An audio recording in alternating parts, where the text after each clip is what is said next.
Now, on News Talk 105.9 WMAL. O'Connor and Company.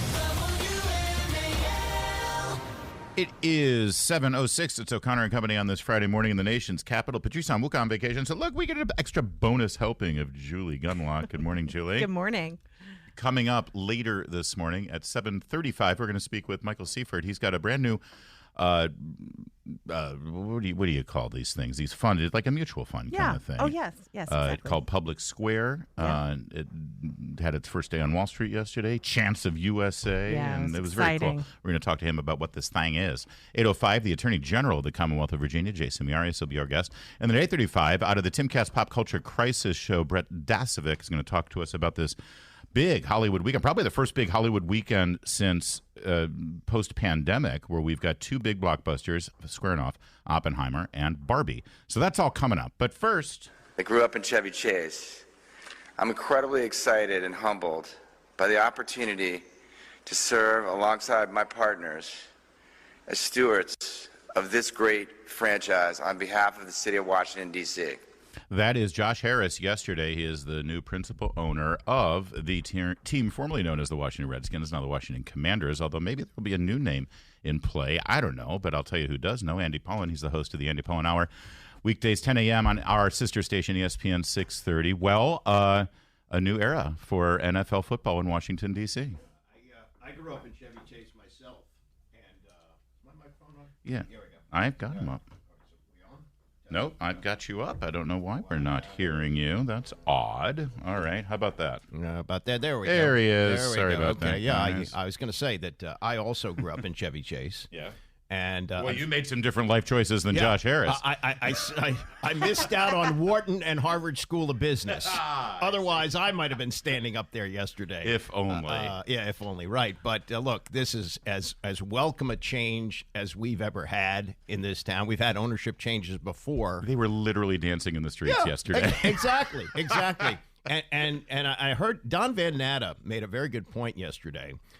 When you look at the worst owners in the history of the NFL, Dan Snyder is certainly in the discussion. You know who else is in the discussion? George Preston Marshall, who was the original owner of the team and was racist and kept them all white until he was forced to integrate as they moved into a new stadium in 1961.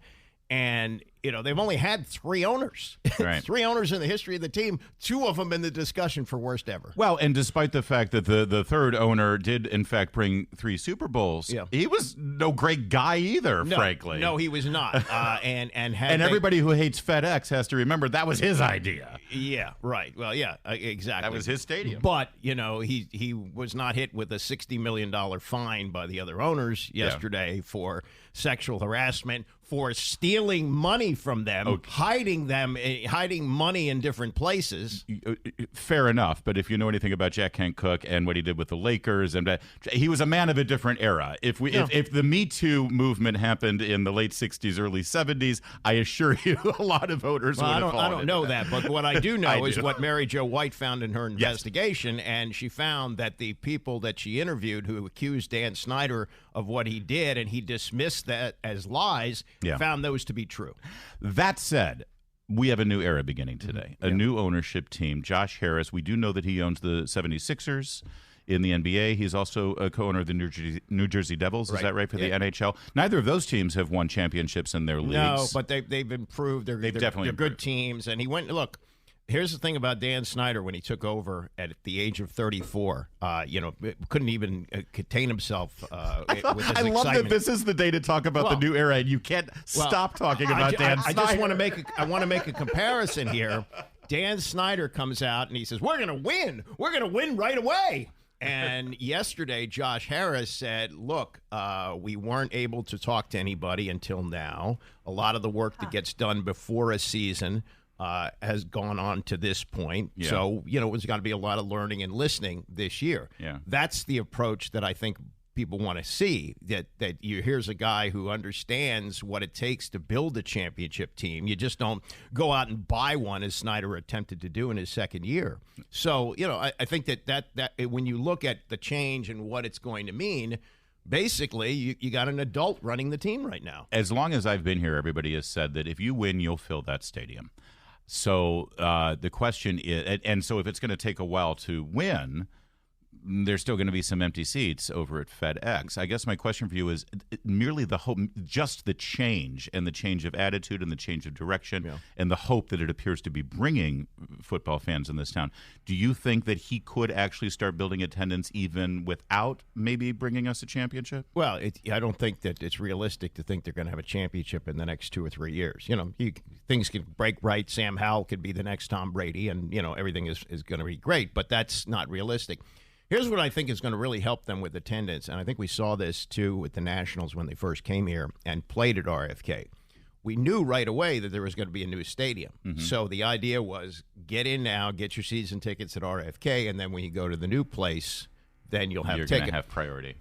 The sooner, and he was asked about the new stadium yesterday and building it, and he didn't say, oh, yeah, we're going full steam ahead, and we're going to have RFK. We're locked up as soon as possible. He said, I don't know. It's going to be a long process. But once they have that, and if they get the RFK site, and you tell fans, hey, you know, suck it up for a few years at FedEx, and then your tickets will convey to the new place, I think that'll be a big boost for attendance. Okay. That's absolutely. And by the way, he needs that new stadium not just to boost attendance, but also he's got to sell those back. $6 billion he's got to make up. A big part of that is going to be the new stadium. Yeah, there's ancillary revenue. But realize when you buy an NFL team, it's a ticket to print money. You know what they get for media rights before the season begins? Yeah. $330 million.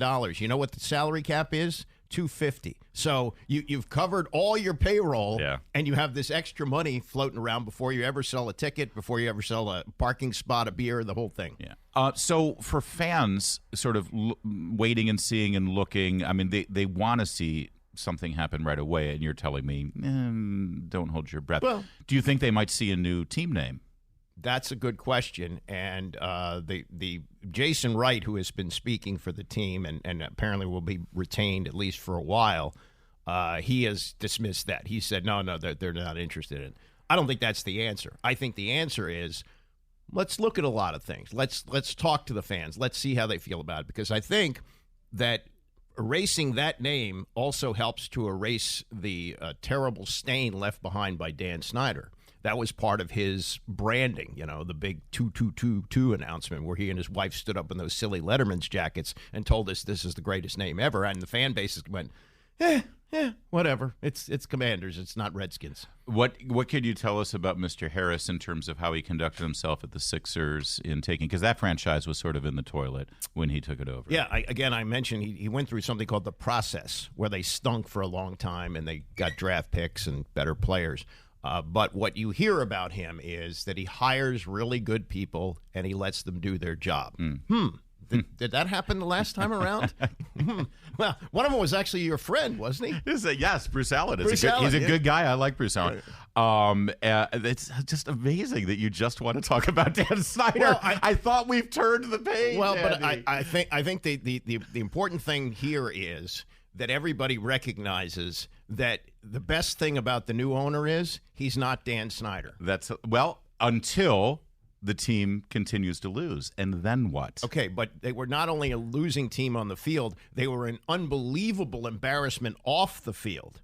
And that, at least, I think you can be pretty confident that that's not going to continue. Really? Well, do you know anything about Josh Harris that would lead you to believe? I don't. I wouldn't. Well, I wouldn't extend myself necessarily and say. No, that he's got a track record case. Running other teams. There's never been anything that's been reported about that. Again, as a lifelong Detroit Lions fan, I would still much rather be a Commanders/Redskins fan than I would be a Lions fan, considering the futility that you've never actually been a Detroit sports fan. I have a friend who does their games, Dan Miller, and he's been doing them for a long time. Yeah. And there's plenty to be embarrassed about up there in Detroit. And so I think a lot of Washington fans got real used to having Super Bowls on a regular basis, and I understand it's hard. It's been a long time since they've had Super Bowls. It has, but it's even longer in Cleveland.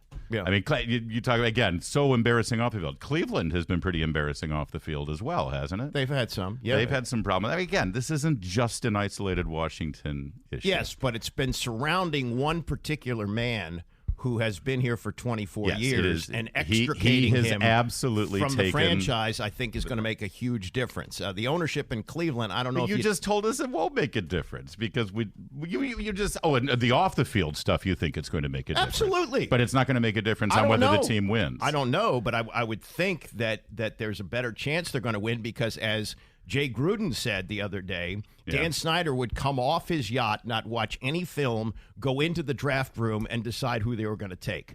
That's not going to happen anymore. All right. There it is, Andy Pollin. That's why he's here, so he can give us this perspective. And it is a new day, and hopefully it's a time to look forward for the Washington football team. That's what I'm trying to do, but I also have to recognize the past. And when you recognize the past, you recognize that hopefully the past won't resemble the future. I think you speak for so many football fans in this town. I'm glad your voice can be heard. It's 7:17.